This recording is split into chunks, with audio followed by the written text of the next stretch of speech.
L'an passé, il y a 2 ans plutôt, il y a 2 ans, Lynn et moi, on était en vacances. Puis, durant nos vacances, on est allé, comme bien des gens, sur le bord de la mer. Puis, on arrive sur le bord de la mer, puis on s'installe avec notre parasol, nos chaises, puis nos serviettes, puis toutes nos choses, ouais. Puis, puis à un moment donné, on remarque que tout à coup, en avant de nous, il y a l'acteur Hugh Grant. Vous connaissez cet acteur Hugh Grant? Vous irez voir sur l'Internet Hugh Grant qui était là, avec sa famille ou une famille qui était là. Puis j'avais le goût vraiment d'aller prendre des photos, puis d'aller faire des selfies avec lui. Mais tu sais, je me dis, ces gars-là, ces filles-là, ces personnes-là sont souvent en demande, sont pas capables de sortir de chez eux sans qu'il y ait une foule de gens autour qui veulent faire des téléphones puis des photos avec eux autres.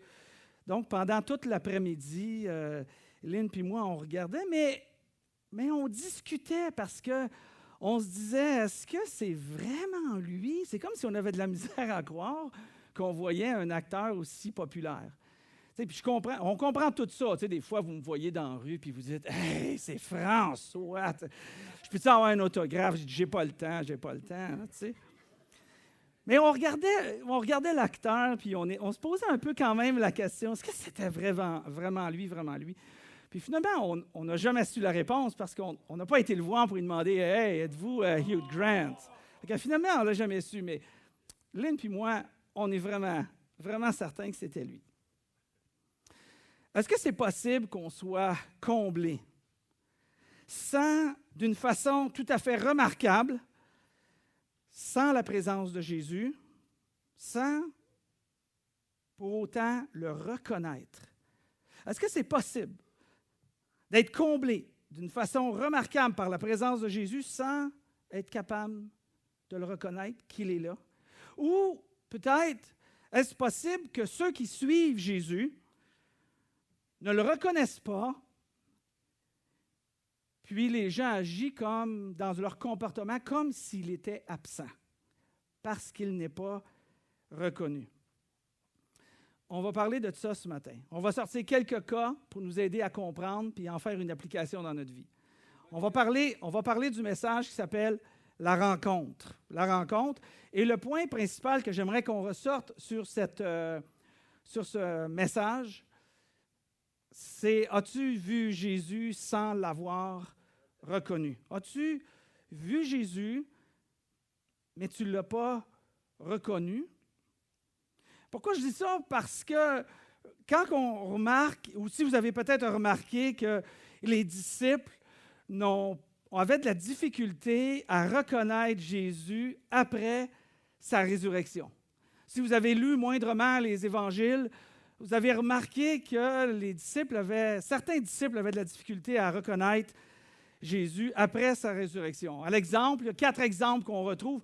On va voir Marie qui vient au tombeau, puis elle est triste, puis elle ne voit pas Jésus, mais elle voit un homme qui est là dans le jardin et elle croit que c'est le jardinier.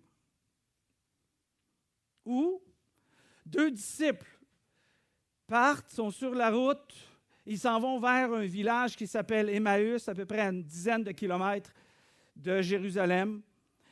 Et les 2 disciples sont affligés eux aussi. Puis l'histoire nous raconte que ces 2 disciples-là, leurs yeux étaient incapables de le reconnaître au moment où il y a un étranger, qui était Jésus, qui est venu marcher avec eux et qui a passé une partie de la journée avec eux. On retrouve aussi les disciples qui étaient dans la chambre haute, qui avaient peur et qui, à un moment donné, Jésus a apparu au milieu d'eux, mais eux ont eu peur et on va voir pourquoi tantôt. Et quand ils ont vu cette apparition-là, ils ont dit que c'était probablement, quoi? Un fantôme. C'est vraiment la description qui est donnée là. Ou les 7 disciples, il y avait 7 disciples qui, après la résurrection, se sont rendus à la mer, proche à la mer, justement, puis qui ont décidé d'aller à la pêche. Puis pendant qu'ils étaient à la pêche, il y avait un homme qui était sur le rivage quand eux étaient dans leur bateau en train de prêcher, quand même pas trop loin du rivage. Merci, du rivage. Et quand que Jésus leur a dit, « Avez-vous pris quelque chose? » « Non! » Qui ont répondu. Puis ils ont dit, « Bon, ben, il dit, prenez votre filet, puis jetez-les de l'autre côté du bateau. » Et les gens ont retiré, les 7 disciples qui étaient là ont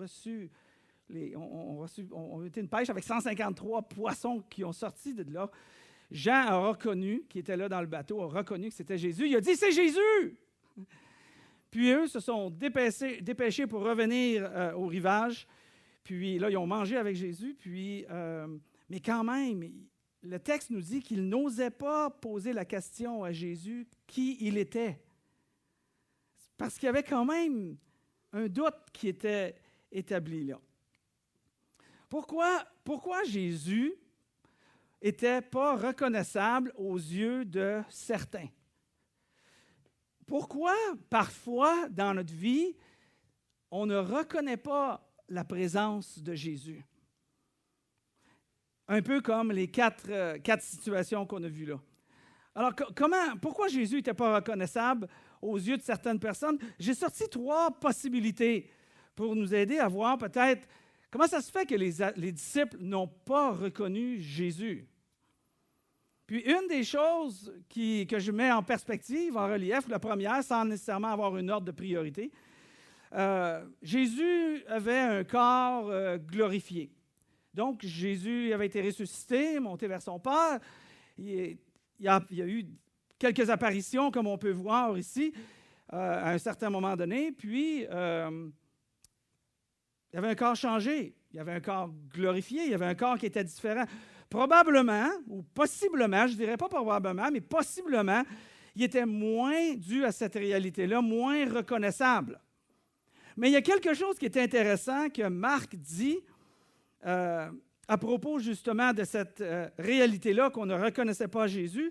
L'écrivain Marc nous dit que Jésus avait une autre forme. Alors, il dit clairement dans son évangile, il dit, après cela, alors que 2 d'entre eux faisaient route pour se rendre à la campagne, on parle ici des disciples qui s'en allaient dans le village d'Emmaüs, donc on appelle souvent les disciples d'Emmaüs. Quand ils se sont rendus, l'homme étranger est arrivé à côté d'eux et il leur a apparu sur une autre forme.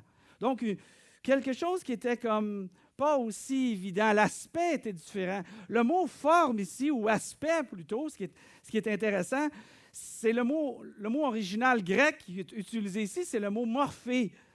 D'où vient métamorphose ou d'où vient morphologie.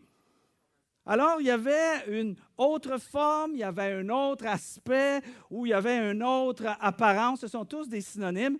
Et c'est sous cette forme-là que Jésus est arrivé et il n'était pas reconnaissable. OK. Pourquoi? Est-ce que les gens, est-ce qu'il y avait là, à ce moment-là, un problème de physionomie qui était incapable de le reconnaître d'une façon physique, malgré que plus loin, dans la même histoire, Luc, lui, dit que Jésus était venu en chair et en os. Il était en chair et en os. C'est ce que lui-même a dit de lui-même. Même Jésus avait pris un repas avec eux parmi les disciples d'Emmaüs à un moment donné qu'on va voir dans le texte. Mais quand il dit qu'il avait pris une autre forme, peut-être qu'il était méconnaissable parce que justement, il ne reconnaissait pas cette forme-là. Puis je me disais, ça s'applique tellement pour chacun d'entre nous dans les circonstances de nos vies, des différentes places qu'on vit, les différentes saisons de nos vies, que parfois, on a de la difficulté à connecter avec le Seigneur, on a l'impression qu'il n'est pas là, qu'il ne nous assiste pas, qu'il ne nous accompagne pas. Peut-être parce que, justement, il prend une autre forme. Peut-être qu'on a l'habitude de voir Jésus se présenter à nous ou travailler avec nous de façon à ce qu'on n'ait pas nécessairement souvent des réprimandes. Et quand Jésus amène une réprimande dans notre vie, on ne le reconnaît plus. C'est une autre forme.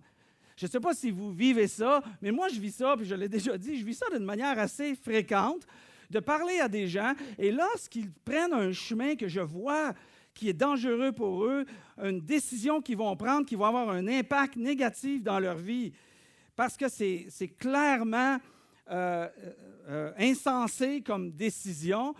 Puis, comme un père envers ses fils, un pasteur envers ses brebis, un pasteur veut dire berger, c'est un pasteur envers ses brebis, bien, des fois, je vais donner une direction, ou je vais mettre en garde, ou je vais faire attention, puis je vais dire, gars, c'est pour ça que l'apôtre Paul a dit une telle chose, ou que Pierre a écrit une telle chose, ou qu'il est arrivé une telle circonstance.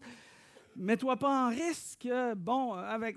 Et là, je vois les gens, parfois, qui sont comme... J'aime mieux que tu me dises que ma décision est bonne, puis que c'est correct ce que je fais, puis que je peux faire ce que je veux, quand je veux, de la manière que je veux. Puis moi, je dis, tu peux faire ce que tu veux, quand tu veux, de la manière que tu veux, où tu veux, avec qui tu veux. Mais je fais juste te dire qu'est-ce que c'est. Moi, je suis juste un écho de ce que Jésus a dit, il a fait pour ton bien-être. Mais on n'est pas habitué de voir parfois Jésus dans cette forme-là. On ne voudrait pas le voir dans cette forme-là. Ou on ne veut pas le voir dans les... Ou on n'arrive pas à le voir. Pas qu'on ne veut pas le voir, on n'arrive pas à le voir dans l'épreuve. Quand une épreuve difficile, quand la maladie survient, quand il y a un décès en quelque part, quand on est désappointé, quand nos amis nous trahissent, quand on perd une opportunité d'école ou de travail, ou quand financièrement on a de la misère à arriver. Et là, ça devient trop grand pour nous. On se demande, où est Dieu? Comment ça se fait que Dieu ne m'accompagne pas? Pourquoi Jésus n'est pas là à côté de moi à ces moments-là? Parce qu'il se présente à toi sur une autre forme, sur la forme de l'épreuve.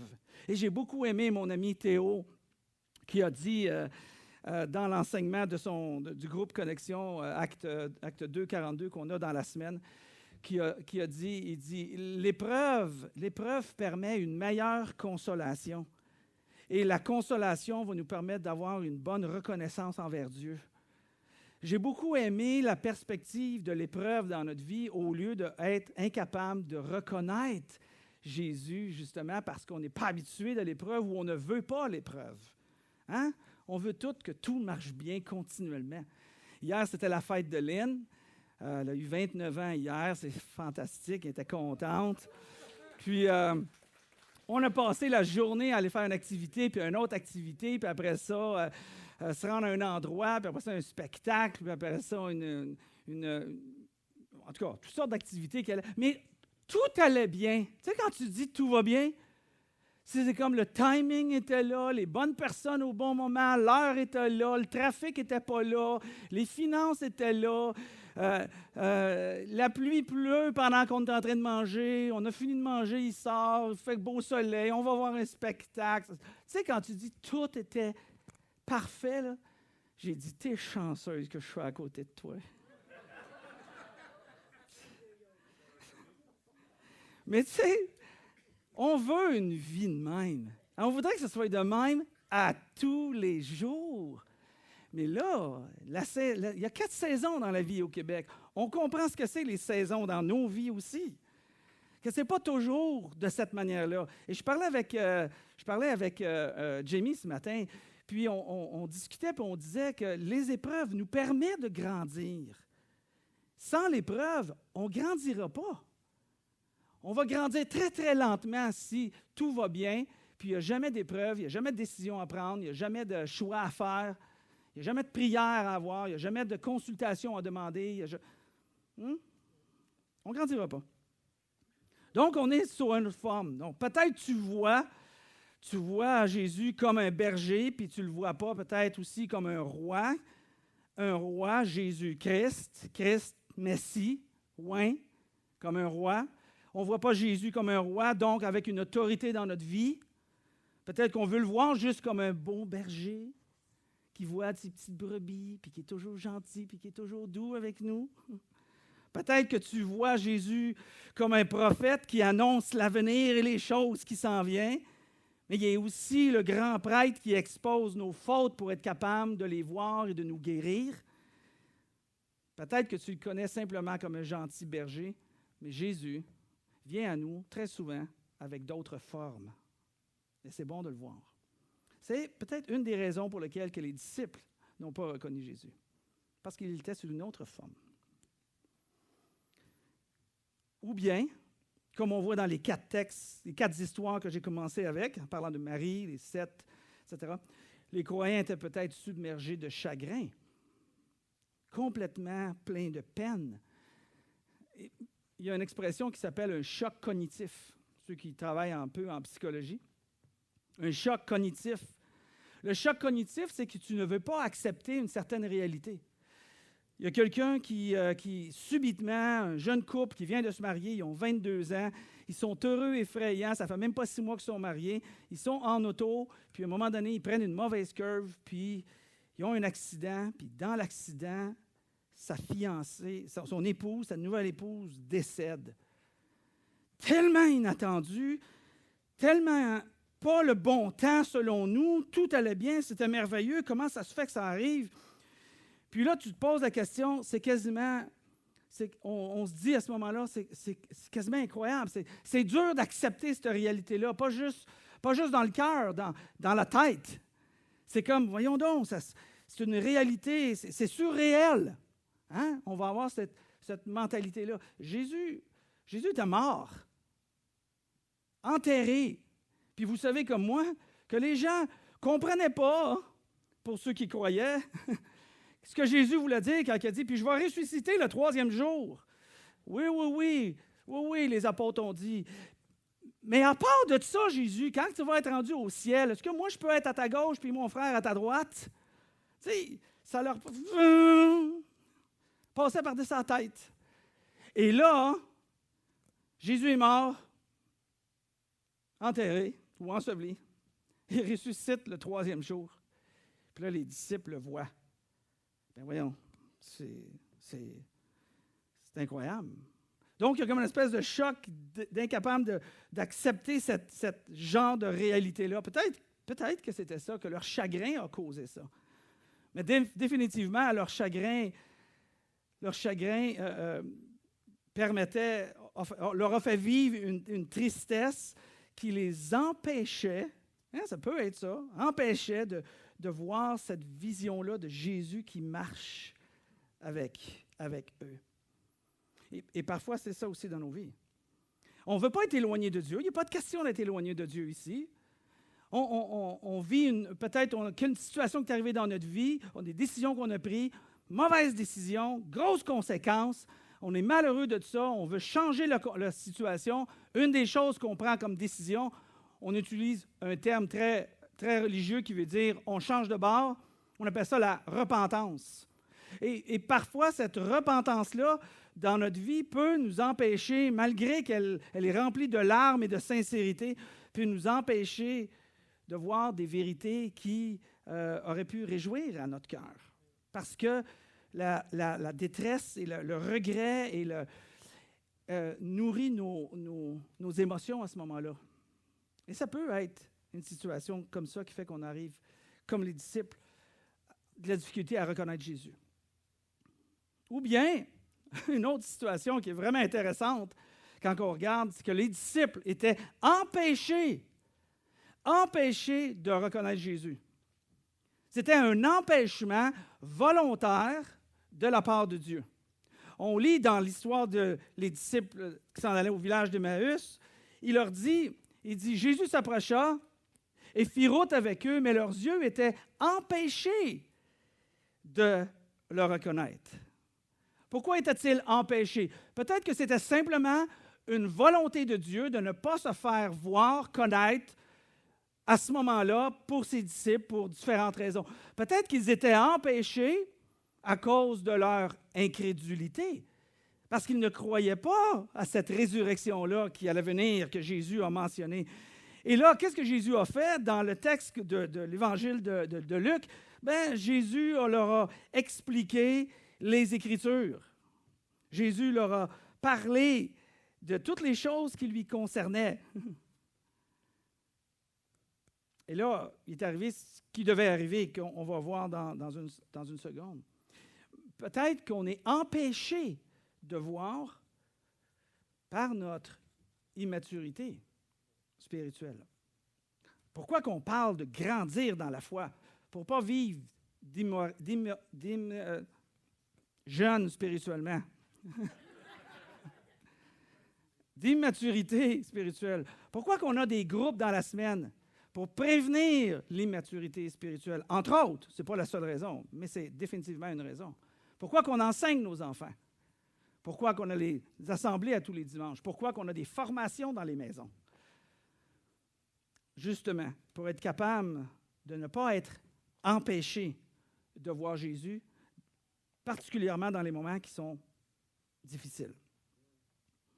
Mais dans tous les cas, dans les 3 options que je vous ai présentées, au bout de la ligne, à la fin, Jésus, il se fait connaître.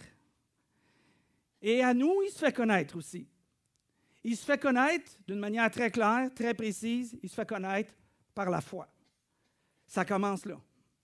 Il se fait connaître par la foi.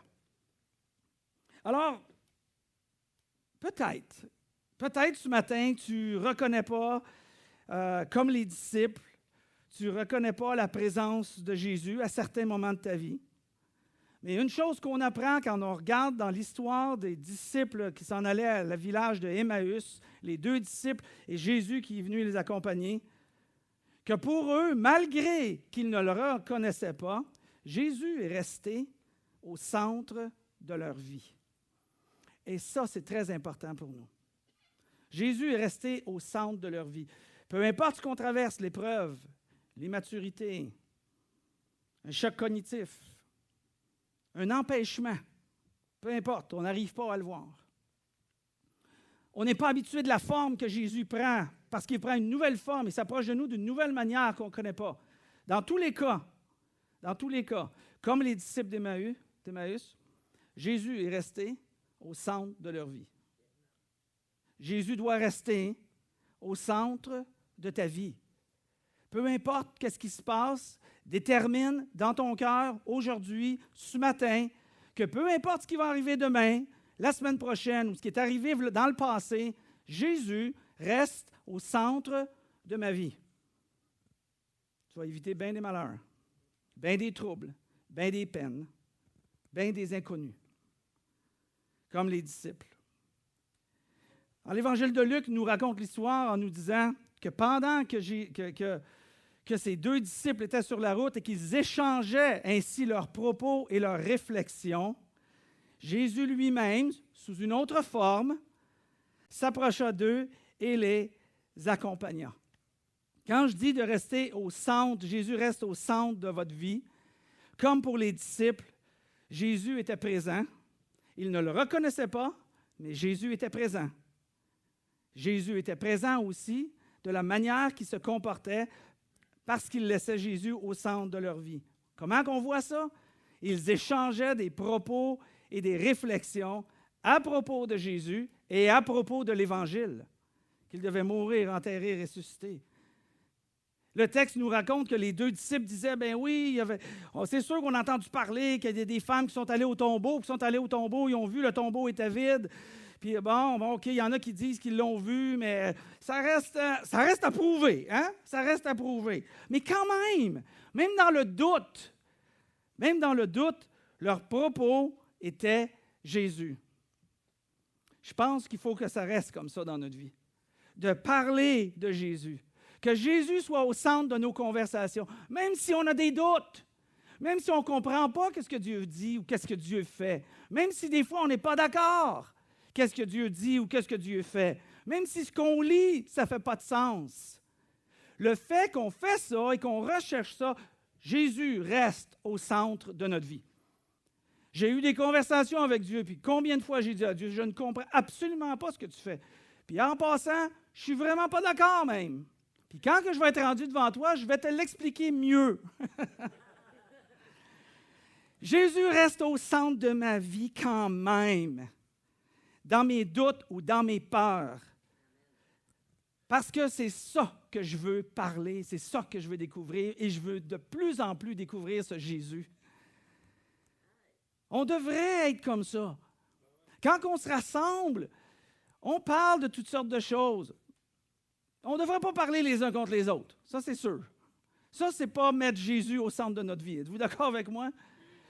Si on parle continuellement des bobos de l'un ou des bobos de l'autre, à un moment donné, c'est comme, mets Jésus là-dedans. Comment Jésus t'aide dans tes bobos? Quelle est l'espérance dans tes bobos?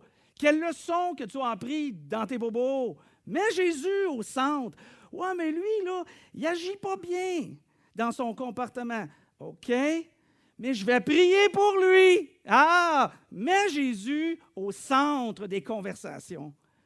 Et là, tu sauras que Jésus t'accompagne, même si tu ne le vois pas. Ça a du sens? Pourquoi ils ne voyaient pas? Le texte suivant nous dit, comme je viens de vous le mentionner, Jésus s'approcha, fit route avec eux, mais leurs yeux étaient empêchés encore une fois de le reconnaître. Jésus était présent, mais ils ne l'ont pas reconnu. Mais durant ce temps-là, Jésus était présent dans leur vie au centre parce qu'ils exerçaient une sympathie mutuelle les uns envers les autres. L'un envers l'autre, les deux disciples, ils étaient sympathisants à leur situation qu'ils vivaient. Jésus était présent parce qu'il y a un étranger qui est arrivé. Et qu'est-ce que fait celui qui suit Jésus s'il y a un étranger qui arrive? Oui, il l'accompagne. Il lui permet d'accompagner. On appelle ça exercer l'hospitalité. Quand on fait ça, tu sais, quand ce n'est pas le bon temps, quand ce n'est pas le bon moment, mais que quelqu'un a besoin de notre présence, puis on peut arrêter ce qu'on faisait, puis on va aider, on exerce l'hospitalité, on accueille quelqu'un, Jésus devient présent à ce moment-là. Même s'il n'était pas vu de leurs yeux, les disciples demeuraient enseignables. Enseignables parce que Jésus a fait route avec eux et il a commencé à leur expliquer tout ce qui se rapportait de lui dans les Écritures. Et eux recevaient ça. Le cœur grand ouvert recevait les enseignements. Même s'ils ne voyaient pas que Jésus était là. Même s'ils ne reconnaissaient pas l'étranger qui était là. Jésus était présent. Jésus était présent parce qu'ils étaient enseignables, parce qu'ils recevaient l'instruction. Est-ce qu'on reçoit l'instruction de la parole de Dieu? Est-ce que le matin ou le soir ou dans les groupes maison ou dans votre lecture ou dans vos échanges, dans vos conversations, est-ce qu'on reçoit, est-ce qu'on reste enseignable ou on est résistant au changement? Ça démontre la présence de Christ dans notre vie. Les apôtres, les deux disciples plutôt qui étaient là, à un moment donné, Jésus a fait un bout de chemin, puis a dit, « Bon, mais je dois continuer mon chemin. » Puis les disciples ont insisté pour que Jésus puisse rester avec eux. Mais ils ne savaient pas encore que c'était Jésus. Et là, ils ont pris le pain ensemble, ils ont mangé ensemble, ils ont pris le repas ensemble, ou peut-être c'était le repas du Seigneur, peu importe, ou la table du Seigneur. Alors Jésus était au milieu d'eux à ce moment-là. Comment voir Jésus sur ta route? Le texte continue au verset 30, il nous dit, « Il se mit à table avec eux et prit le pain. Et après avoir prononcé la prière, c'est très significatif, et après avoir prononcé la prière de bénédiction, il leur partagea le pain et leur en donna. » Qu'est-ce qui est arrivé à ce moment-là quand il a prié, il a partagé le pain, il a donné, puis il a prié? Le texte nous dit suivant, « Alors leurs yeux s'ouvrirent et ils le reconnurent. Mais déjà, il avait disparu. » Cligne pas trop des yeux si tu vois Jésus apparaître parce qu'il ne restera pas là longtemps d'une manière visible. Leurs yeux s'ouvrirent. Et là, ils l'ont reconnu. Wow! C'est un point pertinent de ce que Nancy a souligné tantôt en nous ramenant avec l'idée du temps de prière, le nouvel espace prière qu'on s'est consacré, qu'on s'est donné, que ce temps de prière-là est arrivé au moment où ils ont prié et ils ont partagé le pain, ils ont été capables de voir Jésus. On a ce nouvel espace de prière-là. On a ce nouvel espace de prière qui est là, l'autre côté, de 10h15 à 10h35. Pourquoi on fait ça? Parce qu'on veut, c'est une des choses qu'on veut. On veut que chacun soit capable de marcher avec Jésus et de laisser marcher Jésus avec toi. Être capable de le reconnaître dans les diverses situations de nos vies. Alors, de 10h15 à 10h35, il y a un temps où on peut venir prier. Je reçois régulièrement de nombreuses demandes de prière par l'Église, par l'Accessible. Des gens qui prient pour moi parce que j'ai un projet d'évangélisation, prient pour moi parce que j'ai perdu mon emploi, prient pour moi parce que quelqu'un de ma famille est décédé, prient pour moi parce que ma femme vit quelque chose de difficile, prie pour moi, puis prie pour moi, puis prie pour moi, puis prie pour moi.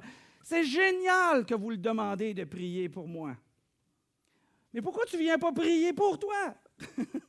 Si on croit vraiment que quand vous communiquez la prière à François ou à quelqu'un d'autre, ça va fonctionner? On croit-tu que ça va fonctionner? On croit-tu vraiment que Dieu va faire une différence? Moi, je le crois que oui. Absolument, je crois que Dieu va faire une différence. Mais si on tient au fait qu'on veut que Dieu intercède dans une situation de notre vie de santé, d'argent, d'amis, relationnel, travail, avenir, bien, pourquoi est-ce qu'on ne se présente pas? Pourquoi est-ce qu'on ne se présente pas? Même si c'est une fois par mois, tu dis, bon, je ne suis pas capable de me présenter. Essaye de venir présenter. Pas parce que je veux que tu remplisses des chaises là-bas. C'est pas ça qui est le but. Non, je veux que chacun d'entre nous soit capable de dire, « Hey, Dieu m'a exaucé pour... Dieu m'a accordé. Dieu a donné à mon garçon une telle chose. Dieu a donné à ma fille une telle chose. J'ai trouvé la job que je cherchais. J'ai trouvé une maison que je cherchais. » Puis la prière, selon Timothée, ce n'est pas juste une demande. La prière, c'est de la supplication. La prière, c'est de la prière en général. La prière, c'est de la reconnaissance. Puis de la prière, c'est de l'intercession. C'est ça que Paul a décrit à Timothée. Alors, je vous invite à saisir les opportunités que l'Accessible nous donne, qu'on se donne pour que Dieu puisse intervenir. Ils ont prié, puis après avoir prié, leurs yeux s'ouvrirent et ils reconnurent. Je vous donne un exemple de prière qui est intéressant de voir. Mais toi, quand tu veux prier, va dans ta pièce la plus retirée. Verrouille ta porte et adresse ta prière à ton Père qui est dans le lieu secret. Moi, je faisais ça concrètement. Il y a eu des périodes de ma vie où je faisais ça concrètement. J'allais dans un endroit, j'allais dans une pièce, je me retirais, je barrais la porte, puis je sais que Dieu me voyait. Et ton Père qui voit dans le secret te le rendra. Est-ce qu'on croit? Est-ce qu'on croit que Dieu va faire une différence dans nos prières? Jésus même l'a dit. Jésus même l'a dit, exactement. Alors, ils se disent, je vais terminer. Alors, ils se dirent l'un à l'autre, au verset suivant. Verset 32 dit, suivant? Et ils se dirent l'un à l'autre, n'avons-nous pas senti comme un feu dans notre cœur? Parce qu'après cette prière, après que leurs yeux se sont ouverts, après qu'ils ont reconnu, ils se sont dit en quelque part, n'avons-nous pas senti un feu dans notre cœur pendant qu'il nous parlait en chemin et qu'il nous expliquait les Écritures? Il n'y avait pas quelque chose qui brûlait en dedans de nous autres, mais on l'éteignait, cette affaire-là. Tu sais, si je réfléchis à ça, James, parce que James parlait à Joe, James et Joe, puis là, il dit, ben oui, il me semble que moi aussi, ça brûlait en dedans de moi. Je sentais qu'il y avait quelque chose au fond de mon cœur. Il y avait comme une évidence qui était en train de prendre place. Est-ce qu'on ressent ça dans notre cœur parfois? Est-ce qu'on ressent cette présence-là, que Jésus est là, mais que parfois on ne prend pas le temps d'écouter cette présence-là qui veut se saisir de nous, qui veut nous parler, qui veut nous réconforter, qui veut nous diriger? Mais on est tellement occupé dans ce monde de fous qu'on n'arrive peut-être pas à entendre le cœur qui brûle. Le cœur peut-être qui cherche, votre cœur qui cherche à découvrir plus profondément Jésus. Il y a quelqu'un qui m'a dit, moi j'aimerais ça aller dans le groupe de prière, l'espace prière. J'ai dit, ah oui, tu veux aller à l'espace prière? Et la personne m'a dit, oui, moi je voudrais même m'en occuper parce que je veux me rapprocher de Jésus. Wow! Ça m'a jeté à terre. J'ai rien dit, mais dans mon cœur, ça m'a jeté à terre. J'ai dit, ça c'est beau. Ça c'est beau. Est-ce que notre cœur ne brûle pas pour Jésus? Est-ce que notre cœur ne brûle pas pour une confession qu'on devrait faire à Dieu? Une faute, des choses qu'on a faites ou qu'on a dites, des endroits qu'on a allés, puis on n'aurait pas dû, puis on vit avec le regret. On n'a pas le cœur qui brûle si on ralentit un peu pour reconnaître que Dieu nous appelle à lui, pour qu'on confesse ses fautes et ses erreurs, pour nous enlever un fardeau sur nos épaules, au lieu de le garder caché à nous-mêmes, aux autres. On n'a pas au fond du cœur ce feu qui brûle pour retrouver cette communion-là avec Jésus. Chacun d'entre nous peut répondre à ça. Mais je sais une chose, que Jésus nous a dit comment on peut le reconnaître. Et une des choses qu'il nous a dit, c'est qu'à un moment donné, il parle en disant « Je suis le bon berger ». Et le bon berger, lorsqu'il appelle ses brebis, elles entendent ma voix et le suivent. Elles entendent sa voix et le suivent. Que ce soit pour les disciples d'Emmaüs, qui ont entendu l'explication de cet étranger-là, qui leur a ouvert les pages des Écritures. Pour eux, ils ont entendu que la voix provenait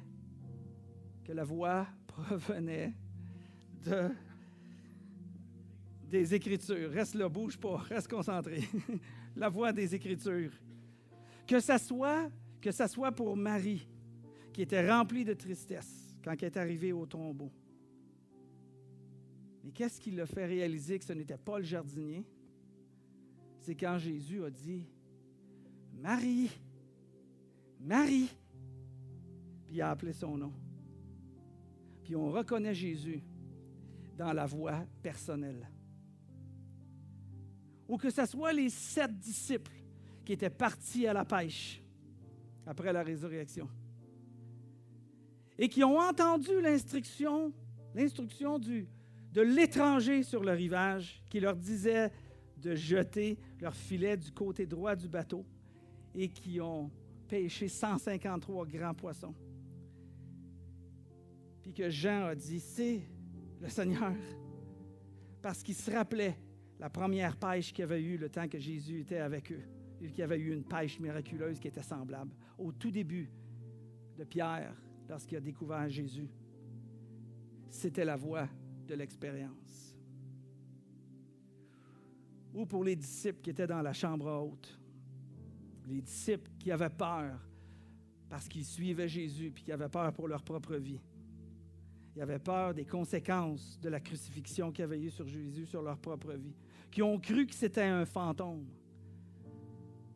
Mais ils ont cru que c'était un fantôme jusqu'à temps que Jésus leur dise « Pourquoi êtes-vous troublés?